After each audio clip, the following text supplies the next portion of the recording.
Welcome to Clemens Radio. We are back with little Dave.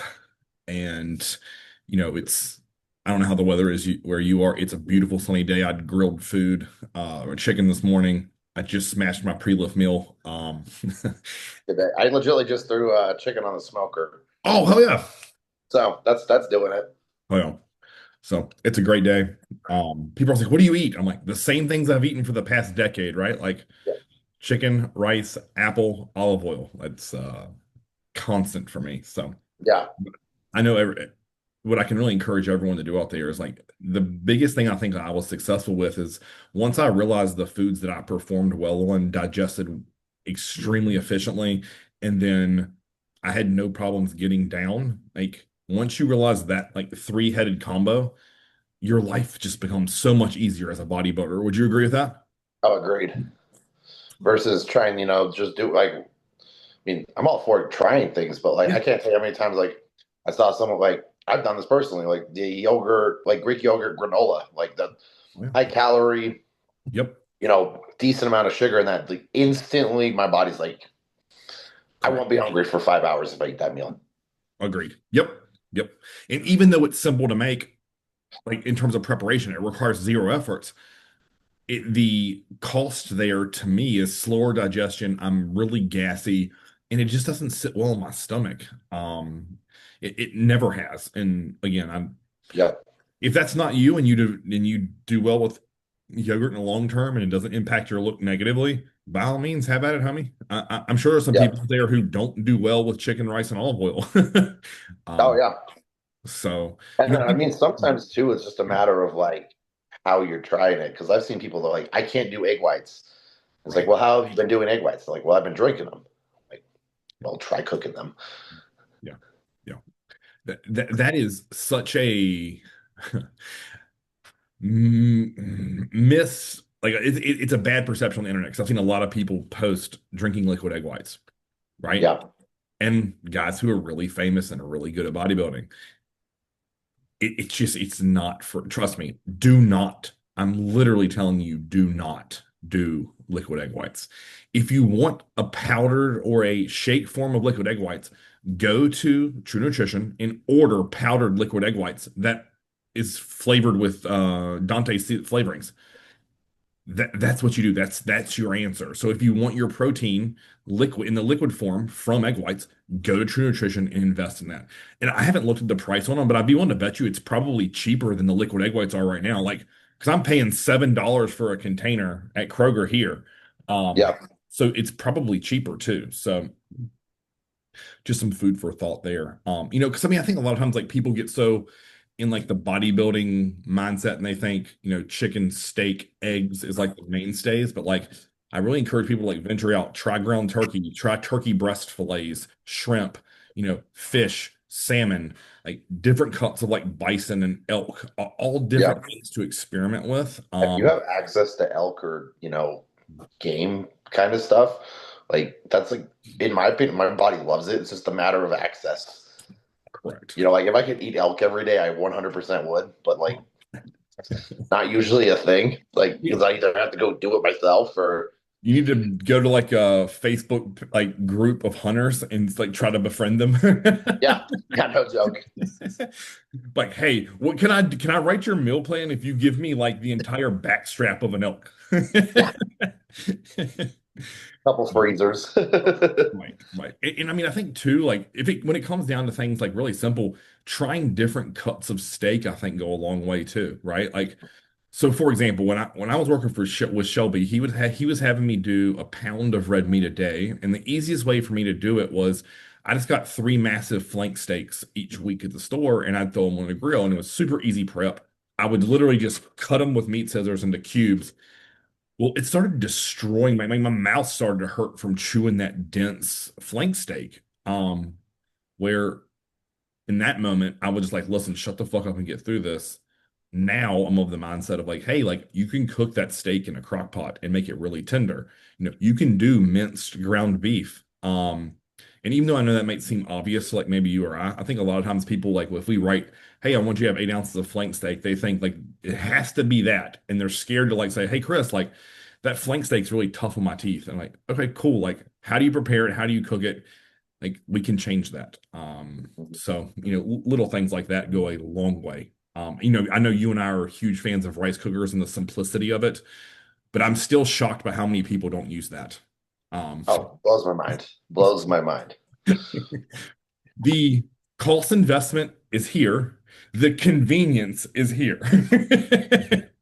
Yeah. Like, there's a reason when we travel together, I'll say to you, you bring the scale, I'll bring the rice cooker. Oh, 100%. Simple as that. And then guess what? If I don't have enough room in my bag, we'll find a Walmart or a Target or a Kroger and I'll buy a $30 rice cooker and won't think twice about it because it's Yeah. literally worth it. I don't care if I'm there for 3 days. It's literally worth it to me. Um, Hmm. so yeah. And I think this leads what we're just talking about kind of leads perfectly into what our topic is. And that's going to be ways to work through hunger when in a calorie deficit, or maybe not even a calorie deficit, but when your food is pulled back. And that's something I think maybe we'll start there is I kind of have a huge pet peeve when people talk about like calorie deficit versus calorie maintenance versus calorie surplus. I think surplus is kind of obvious.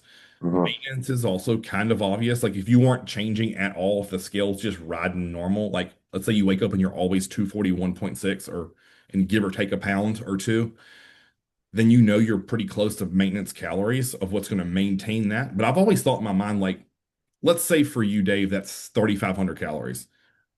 If I changed your intensity of training and maybe went from off cycle to on cycle, I could get that scale to go north, even though you technically may be on maintenance calories. Hmm. So, what I always kind of like look at is I never view those terms. So, when someone says to me, like, Chris, like, what's your maintenance calories? I'm like, I have no clue. Yeah. I know where my I, calories are right now. And if my skill weight and performance aren't doing this and I want it to, guess what I do? Increase the food. yeah. I think that's one thing that's like misleading in the fitness world is Yes, because I've had so many people like, what, how do I calculate my maintenance calories? And I was like, you don't. correct. Like, because I can assume your day to day, every single day is different Yes. to Yep. a degree. Right. Like if you are a robot and you do exactly the same thing every day, you're probably burning the same amount of calories. But if you go to the gym and you train arms versus legs, please tell me they're burning the same amount of calories, you Right. know? And like that's where it's always really funny too, because like with like the opposite side, like if I'm gonna be in a slight surplus, right? How do I calculate that when all right, my rest days versus my heavy leg day has a 700 calorie difference, which is probably not quantifiable, you Right. know? Yes. Yep. And it's like, if I was in a slight surplus, then I'm in a slight negative at the end of the week. Like it all went away, Right. and you stayed the same. Yes.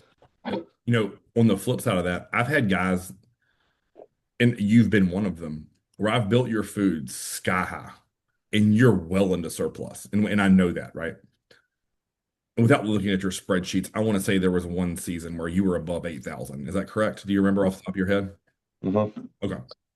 So for fun math, let's say we started your prep at 8,000 calories. If I drop you to 7,000, you're still in a surplus, but you're losing body fat. Yeah. Let's say in 2 months, I drop you to 6,000. You're still in a surplus, but now you're dressed drastically lighter and leaner than you were at 8,000. So it's one of those things where people say, oh, I'm on a diet, I'm in a calorie deficit. I'm like, bro, your carbs are still at 300. How do you know you're in a deficit? And they're like, well, it's less than it was. And I'm like, correct. But that's why my diet style works. We build your food up and then we pull it down. Like, Mm-hmm. so I think a lot of those terms really confuse people in the bodybuilding space. We lean into it, and then you'll have coaches say, well, "Oh, like Dave, don't worry about it. You're getting weaker. Like you're because you're in a calorie deficit. You should feel tired." Where me, I'm like, "What's wrong? What's going on? Are you sleeping well? What's your stress like?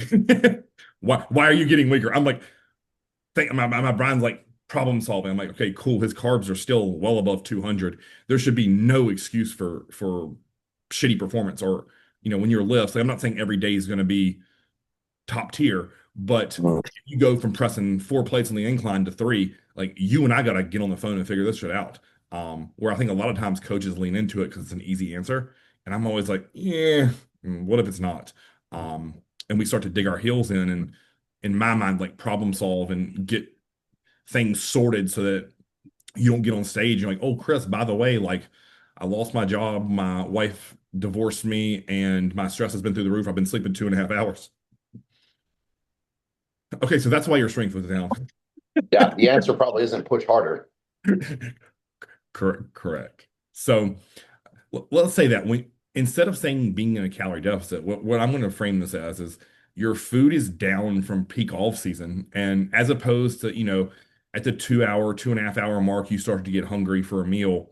Let's say now you're hungry at the 45 minute to 60 minute mark, and now you have to go anywhere between 60 and 90 minutes, maybe even 120 minutes before you eat again. What are some strategies you use personally and with clients to like begin to come, but that for the feeling to become normal again? I mean, being honest about it too is probably the biggest thing. Like I always like treat that as a good thing. Yes. Like Yeah. oh, you're hungry. Okay, cool. We're in a good spot. Right. Like it's kind of a weird spot. Like if we pull calories, you're like, their appetite doesn't change. It's like, what's happening here? Correct. Yeah. You know, and realizing it's like we're bodybuilders. We're gonna eat 6 meals a day. Like Yeah. this is very far away from starving. Right. Yes. You know, and I mean, if the not being able to handle that too, sometimes like a sparkling water goes a long way in between meals. Correct. Yes. Like that's one like I think that's a Dusty trick with like the sparkling with like a Crystal Light packet in it. Right. You know, Yeah. Yeah. and don't not add some volume to your stomach while you're not eating. Right. And or I mean, a lot of people do gum, but I'm not the biggest fan of that because it's just like you're slowly adding little Mhm. sugar alcohols and shit to your body, your day to day. Agreed. And I've seen that. I've seen people go crazy with the little tips and tricks Mhm.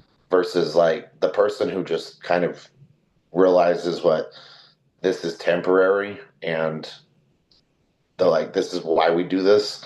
I'm not going to be eating 100 grams of carbs a day for the rest of my life.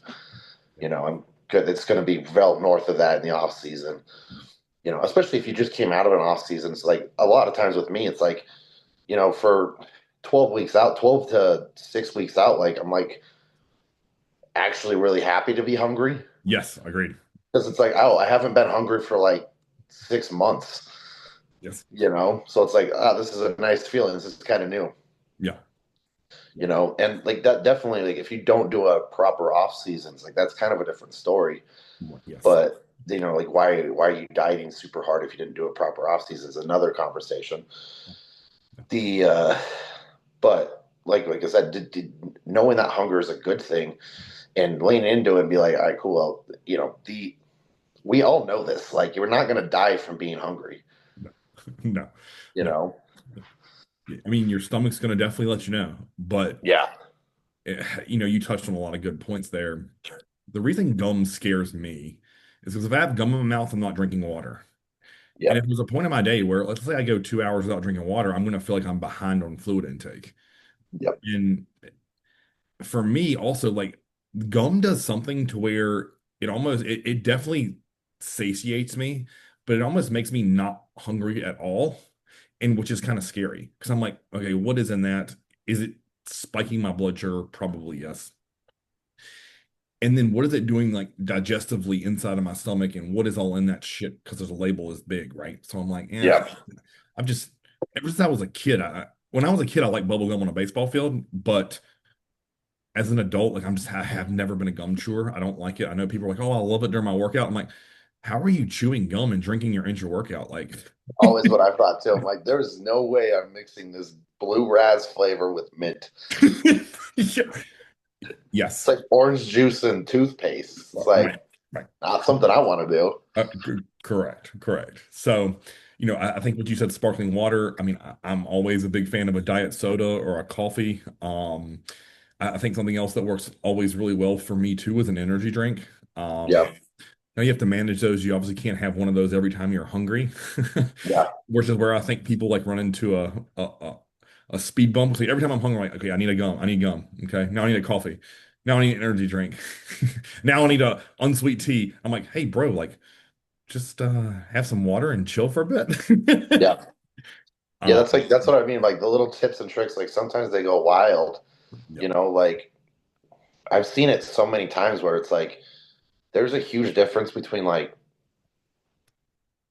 doing something like to help yourself without, yeah, and also that help turn into a hindrance. yes, Like I've seen it a thousand times where like you give a bikini girls are notorious for this, but like their meal one is like egg whites, so right, they add xanthan gum and cocoa powder and baking soda and sugar-free chocolate sauce to it and make like a pancake with it. But then they start going crazy with like the xanthan gum. They got like 30 grams of xanthan gum in there, yeah, and then they wonder why they're constipated as fuck. right, yeah, You yeah, know, like I'm not saying that's like if you want to make protein pancakes in the morning, fucking send it. right, But yes, like, don't go insane with the quantities of it. You know, every meal shouldn't have xanthan gum added to it. yes, yes, yeah. What you just said there is huge, and I've always thought this. Like, I think a lot of times when people start to get hungry, they're looking for like cheap dopamine hits. Yep. And it's like they have to be something has to be stroked within the brain. Like they're like, okay, well, fine. Like I'm gonna post on Instagram, and then that didn't get enough likes, so it's like, oh well, fuck. Now I'm hungry. Now what? And I'm like, hey, bro, like just kind of lean into this a bit, because as you said, hunger to me always meant in a bodybuilding prep that I'm getting leaner Yep. and that my digestion is working well. So I'm like, man, those are both things that I want to be happening. So I'm like, okay, fuck yeah, like I'm hungry. And as you said with the off season, like if you've done a proper all season, man, you are gonna welcome that hunger. Yeah. And every time I'm in the spot that you and I are in right now, I'm always like, man, I could do this. I could stay in this meal plan for the rest of my life because training's good. I feel good. I'm waking up early without an alarm clock.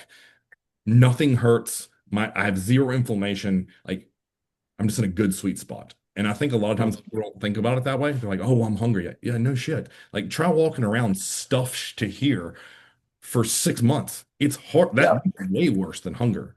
Yeah. Um, That's like my favorite thing. Like in the off seasons, like I eat meal. If I wake up and eat meal one after 7:30, oh, like that means I'm eating meal six at 10:30, 10:30 at night. mhm. And it's like I can't tell you how many times I'm sitting at the edge of the bed, legitimately eating chicken and rice or steak and rice. You know, just like wanting to sleep and like this fucking meal's looking back at me. Yeah, yeah, You know, and it's like the not having to deal with that is such a blessing. right. Yeah. Because now your meals are done at like 9 o'clock and you're like, oh, I'm going to bed and I don't have a full stomach. Yeah, Yes. So again, it's cyclical, and again, it's why our dieting style always works well for most people who can follow and adhere it because everything comes in waves, and you're not going years on end being ravenously hungry. Like just periods of a year or every other year. And again, it's something I've told everyone that ever starts with me new. I'm always like, if you want to get shredded with me, I need you to be prepared to be hungry. And they'll think, oh man, Chris is just going to starve me. Listen, and as you know this or anyone that's worked with me, I can load you with 700 grams of carbs when you're shredded and it feels like you could eat the meal again. yeah, It it's a matter of leanness, not a matter of food volume. Because of all the coaches out there, I think I probably feed people probably pretty aggressively or on the moderate aggressive side. Um, I'm not one of those coaches who are going to make you eat 5 ounces of cooked meat as a heavyweight bodybuilder. I don't believe in that. Like, I think we eat a lot of protein, and then carbs yeah, heavy around the workout and fat away from it. Like, so your food volume will always be a good clip. So I think the moral of all of this story is don't screw yourself by adding these little treats in. And when I say little treats, like I've had people, those like sugar-free Werthers, like those little caramels. hmm, I've had people tear through bags of those or yeah, eat a jar of Farms supposed 0 calorie peanut butter. You and I both know that shit ain't zero. Like I've had people eat those sugar-free, they think they're calorie-free, like pudding snack cups and Jello. Bro, Stop it.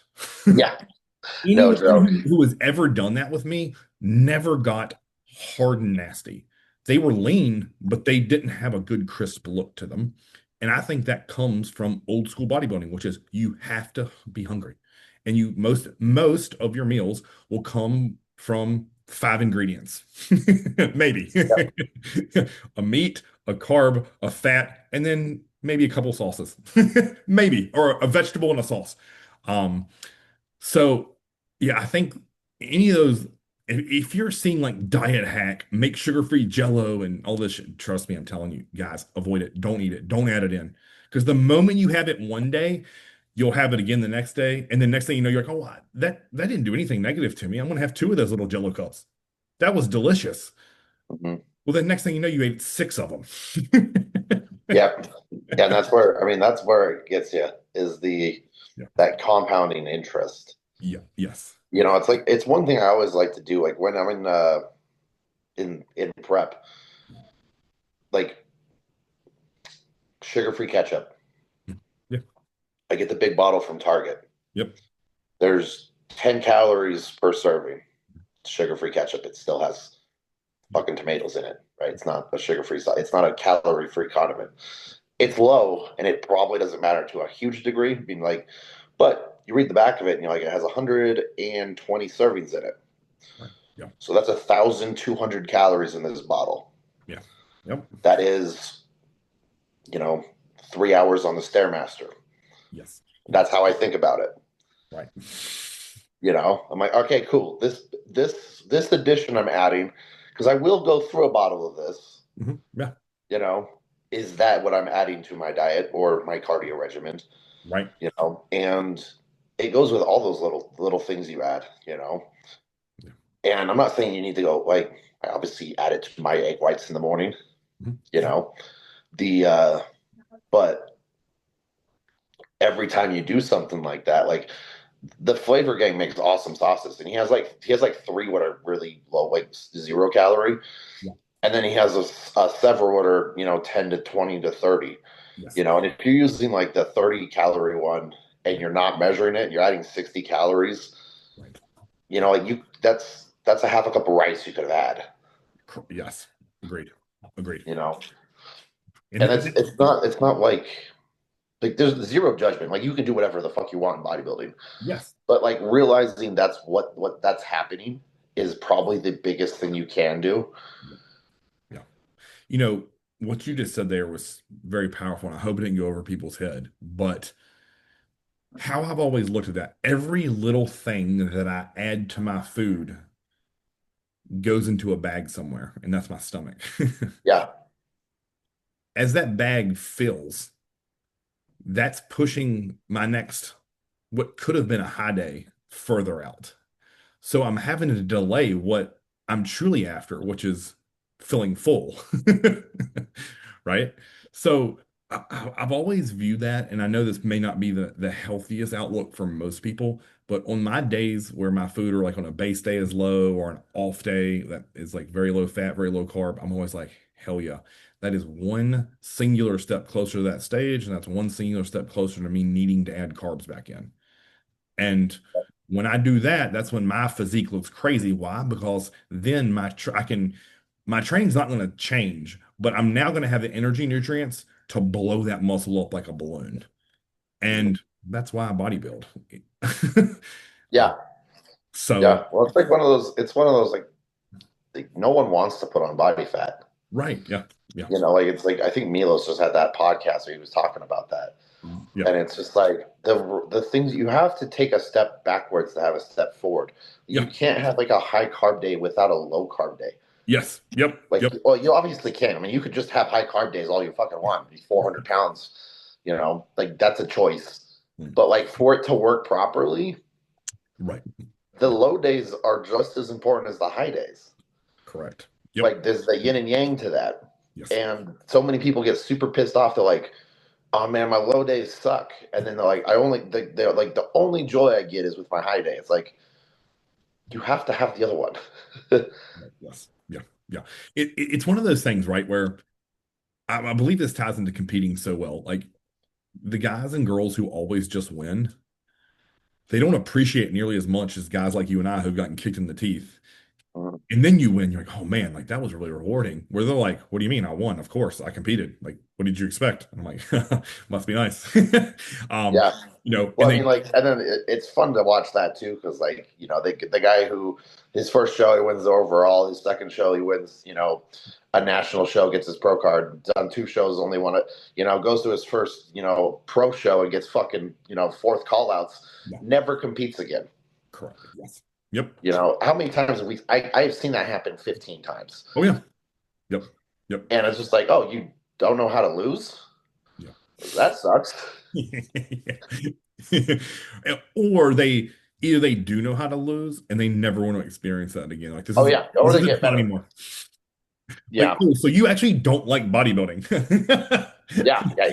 Got it. Okay, glad we're on the same page. Now I know why you're always chasing those high carb days and free meals. Makes total sense. Um, where, again, that's why I always will say like the low days make you enjoy the high days. Mhm. Losses make you appreciate the win. Having no money and then having a lot of money, you appreciate that as opposed to being born into wealth. And you're like, what do you mean? Like, I'm always flown first class. This is normal, bro. Like, well, if you've flown fucking coach and then you get up first class, you're like, man, this is nice. Like, no Yeah, reason. I need to keep working hard. yeah, Perspective plays a huge role in that. And then I'll also get some like really weird sick satisfaction out of it, of like when me or even a client, like if you send me your photos and I'm like, Dave, you need to eat 600 grams of carbs today. Like I'm like, fuck yeah, like that's what I wanted. And you only get there through work, and you only get there through low food and being hungry. Like yeah. I'm sure you're hungry most of your day now. Like Hmm. as am I. I mean, like my today's a rest day for me, so I'm basically eating air. Right. For someone my size, like I'm, like if you put that in perspective, it's like, yeah, I'm basically eating. I'm running on E today, Yeah, right. so that I cannot run on E later. Yep. Like Yep. it's not like what was me. Right. I think that was oh, that's another one.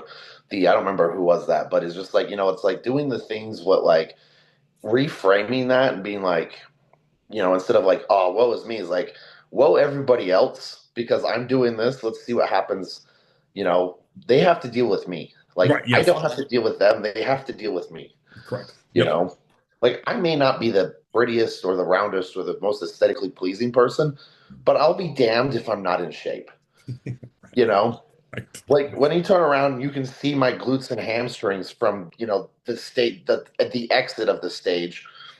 That other dude who, has beautiful, aesthetics and is clean and bubbly is like, oh fuck, you know, he's gonna be like, oh, I have to deal with this guy, where he should be beating me easily. Uh-huh. Yep. Yep. I don't know if you guys watch Hard Knocks or not, but there's a great John Gruden a quote on there where he's like breaking the team meeting down. And he's like, I know everyone has dreams. They want to win the Super Bowl. They want to be MVP. They want to be this. He goes, I'm about being nightmares, man. Be somebody's nightmare. That's what I thought about when you're talking about that, right? Like, you know, when you're in shape and you walk into a room and you strip down and you go slip your pants down and you see cords of hamstring, suddenly those days of being hungry are worth it. You know, like you're like, awesome. I can see every fiber on the sweep of my quad. Yeah, that was worth it. And again, like I know not maybe everyone has learned or matured into leaning into that, but anyone who has ever been in great, incredible shape has to experience it. And I think the last part of this podcast, that's what scares me about the current state of bodybuilding is everyone's running towards these medical grade appetite suppressants, because that's what it is. Let's just be honest. Yeah. And they're trying to run away from that. Well, what have I heard? Every coach who promotes it says, well, we're finding that when you're going into peak week or the final 2 weeks, we actually have to pull it out because your body isn't receptive to all the nutrients or they can't eat it. Mhm. So you've operated 12, 14, 10 weeks with a governor on your stomach. And then now, when it's the most important, you're going to remove it. Yeah. That's terrifying for me as a coach because I already know how bad it is when you're depleted, and I give you, let's say, 2 cups of egg whites, 80 grams of oats, 150 grams of banana, and 2 slices of Ezekiel bread, and you eat that, and you're like, Chris, I'm still hungry.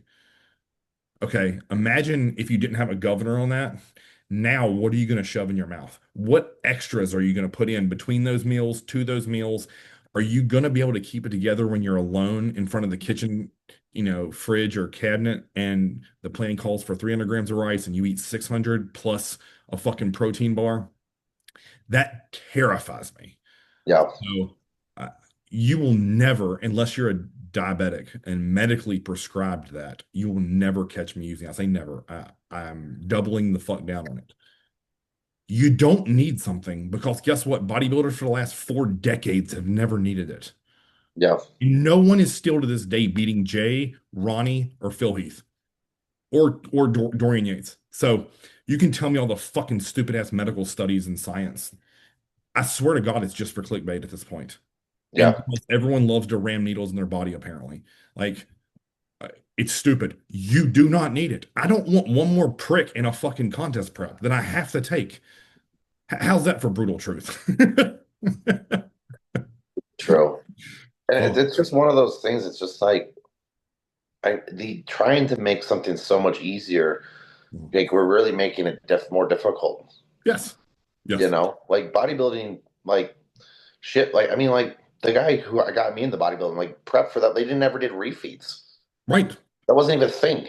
They Mm-mm. just suffered the entire time. Yep. Yep. Agreed. And It, then, like, yeah, I mean, we've gotten better since then, but like the physiques haven't. okay. Yeah. Like, we Agreed. realize like we probably don't need to, murder yourself the entire time on prep. Right. I was on a really good podcast with a pretty high level pro. And off camera, he asked me, how many free meals did John give you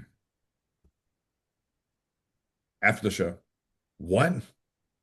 Why? Because he knew I could take it. Yeah, Simple as that. The look on that dude's face, like the color just left it. And I'm like, yeah, bro. Like, I come from an era where your cheater free meal was your first day of prep, or I guess technically the last day of your all season, and after finals. Occasionally, after prejudging, if you weren't full and hard. That's when your free meal was. Like, yeah, oh, by the way, like that was what I considered bodybuilding. yeah. Same. I mean, that's what I enjoyed too. I mean, like, I remember when I first started with you. I mean, like, I signed up 2 weeks before my birthday, and I didn't expect anything. I didn't even tell you. Right. No, It was just like, all right, cool. We're doing a prep. We're doing, I don't need a damn thing. no, no. It's and that's what's I think so interesting to me about the current times that we're in is like instead of avoiding the very thing you want or asked for, you're trying to find avenues around it, even though it may be a hindrance in the rate of your success. Because I don't Yeah, believe for 1 minute that there isn't long-term repercussions from that as well as short-term. yeah, When those people use that for a whole prep and then go back to not using it for the off season, what does that do to the way you metabolize food? yeah. Like, Well, it blows my mind. I've heard people doing like recommending it for the off season, and I was like, I was like, are you fucking kidding me?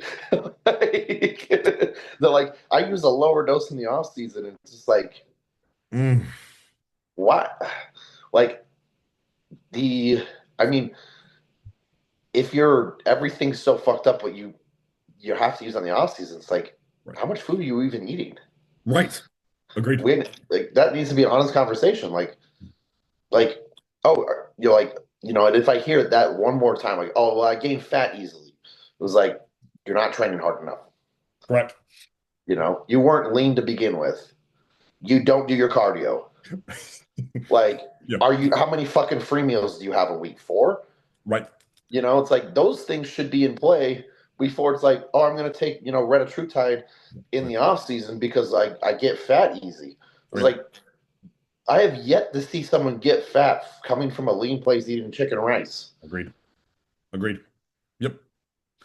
I- and if you talk to those people, they're like, oh, what's your post-lift meal? They're like, 2 scoops of whey isolate and 3 packs of Pop Tarts. Yeah, no shit. Yeah, Like, Oh yeah, it makes me like hurt on the inside because I always just have more questions of like, can we go back to the basics? And I live on this hill. Hard training is the best glucose disposal aid you'll ever have at your fingertips. Like Yeah, it just is. I'm sorry.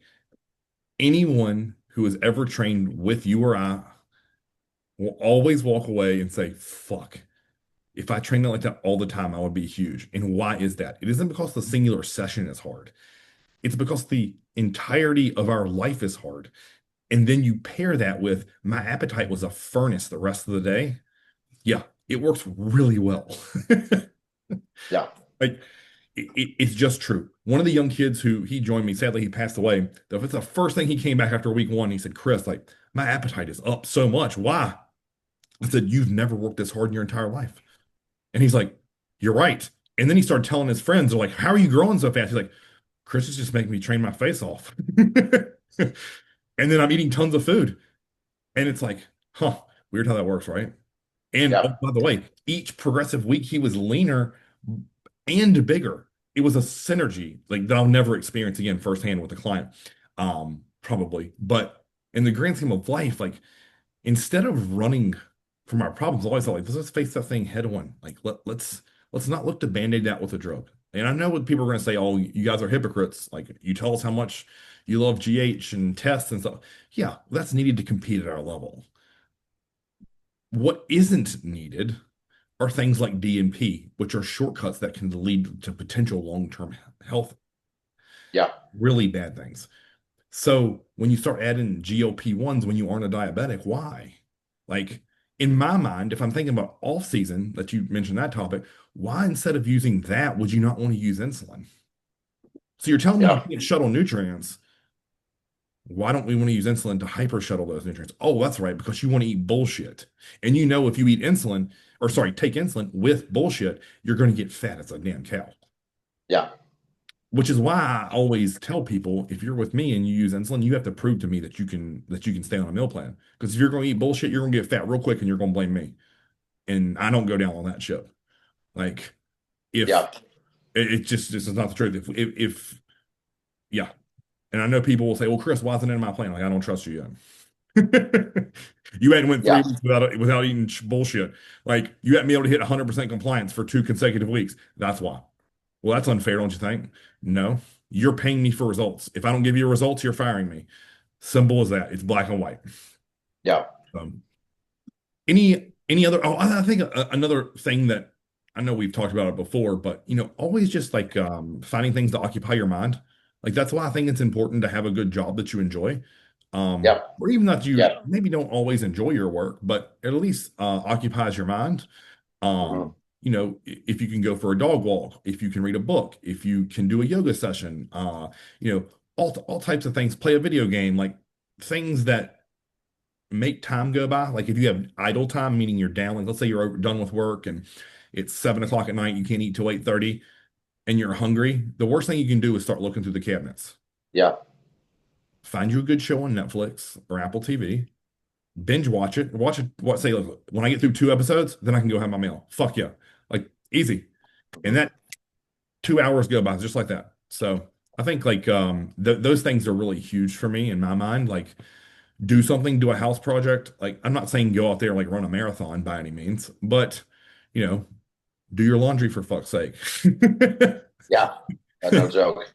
Clean a Especially if room in you're your in house. prep. I mean, you're gonna have dirty laundry if you're in prep. Yes, yes. Listen, can I tell you one of the things that I do when I get really hungry and I need to kill a good hour? I shave my body from my neck down. One, because I hate it doing it. It takes me a while, and then I know when that's over, I get to eat. Yeah, it's fair. That's such a process Right. too. And like the cool thing, like, listen, I'm gonna do it in the shower so I don't make a mess. There's no chance of me going and putting food in my mouth. I'm in the shower with a razor in my hand. Yeah, super true. Again, those are like little things that I think no one thinks about. Like, again, change your sheets on your bed. It's just like little stuff. I'll take my dog for a walk. I'm like, oh, I'm gonna do a 20-minute dog walk. Listen, it's not a fast pace. It's like slow as fuck because she's an old dog and I'm not gonna move quick.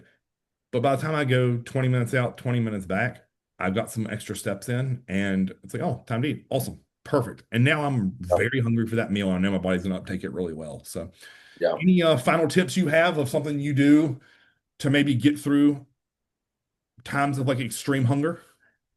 And like you said, finding something to occupy yourself. Mhm. The amount of times I've walked to a gas station to go grab a diet soda, Right. Yeah. like just walk in, go find a, sugar-free root beer or something Hmm. and walk home. Like it's Yep. okay. I'm not expending, like, I'm just moving around at that point. Hmm. You Yes. know, it's a 30-minute process, 15 minutes there, 15 minutes back, sunlight. I feel good, Hmm. Yep. clear your head and end up with a diet soda. You know, You it's just, a yeah, you love it. You love it. it's a fun process. You know, There's a Starbucks like 8 minutes from my house. I'll drive to that, and then I'll go get my car washed, and the next yeah, thing it's an hour. yeah, exactly. And listen, in the process of that, as long as I'm not a dumb shit and say like, oh, can you throw in 3 cake pops? As long as I go and order me a coffee at Starbucks, there's no opportunities for eating bullshit. Like No, you go order you a coffee, you take your car to the car wash, you get it washed, you get back in it. Like there's nothing you like you said, I'm sitting outside, I'm getting sunlight. These are all great things. And the next thing you know, you get home and you're like, oh, awesome. I got a bunch of things accomplished. A lot of times I'll like if I'm in a spot where I'm very hungry and I can tell my mind's like a little off, I'll drive across town to a really nice grocery store and just get all my meat and like little extra things for, like I'll get fancy salt. I'll look for a fancy mustard. I'll go dig yeah, through the vegetables and see if there's anything cool. I'm yeah, like, oh, there's some wild game elk in the freezer. Let's go add that. Like, so it's like little shit where I'm not by no means am I like going down the Oreo aisle wondering what kind of cookies I'm gonna eat afterwards, but I stick to the foods that I know are gonna be within my plan. Like, oh, those are some cool new organic oats. Let me try those. And again, yeah, you're in the grocery store for 30 minutes. By the time you get your groceries, put them in the back of your car, drive home, unpack them, put them away, it's time to eat. yeah, So again, I know that might sound silly to some, but those are things that I've done in the past where I'm like, I don't want to just sit around and think about food. Like I need to occupy my mind because my, yeah, my mom used to always tell me like an idle mind gets in trouble. And I think that's what happens. Like if you're just in here hanging out, looking through the cabinets, going there, getting a soda every like 10 minutes, man, it's only a matter of time before you get into your kids fill in the blank. yeah. It just is. Super true. I've seen it happen too many times with competitors. Like, well, Chris, like that Snickers bar was just calling my name. No, that's fucking bullshit. Yeah, yeah. You call its name. Yeah. Yes. So it unwrapped itself and jumped in your mouth? Oh, okay, cool. Because listen, you and I both know that's a process. Let's say I'm at my computer. You've been to my house, you know where my office is. I get up, I walk into the kitchen. I'm like, fuck, I know where that Snickers is. It's in the Yeah, third shelf in the cabinet. So I get it out. And you're just staring at it. And you're like, fuck. And you look around, no one's here. When you're opening that, I would have so much remorse. I'd be like, yeah, fuck, don't do it, Chris. Like, don't throw it in the trash. Throw it in the fucking trash. And then you actively put it in your mouth. To me, or at least I would have so much guilt related to that that it wouldn't even be enjoyable. I would just smoke it really quick and then come in here and feel shitty about myself again. hmm, So, you know, yeah, it's you remove all doubt and worry when you just follow the plan and know that soon enough the show day will come and then you can have a king size Snickers. Shit, I'll let you have 6 of them. I don't give a fuck. yeah. Super true. Eat your fucking heart out and go back to your room and just eat one of those giant Snickers that you get at, like a one of those candy stores. You have to cut with a knife. Yeah, So until next time, Chris, Dave, mine will goes in your mouth because at the end of the day, it's your responsibility. Like take some ownership in that. Like yeah. there's power. It's the one of the few things in life that you have 100% control of. It's here to here. And if you own it, it's really rewarding. Till next time, we're done.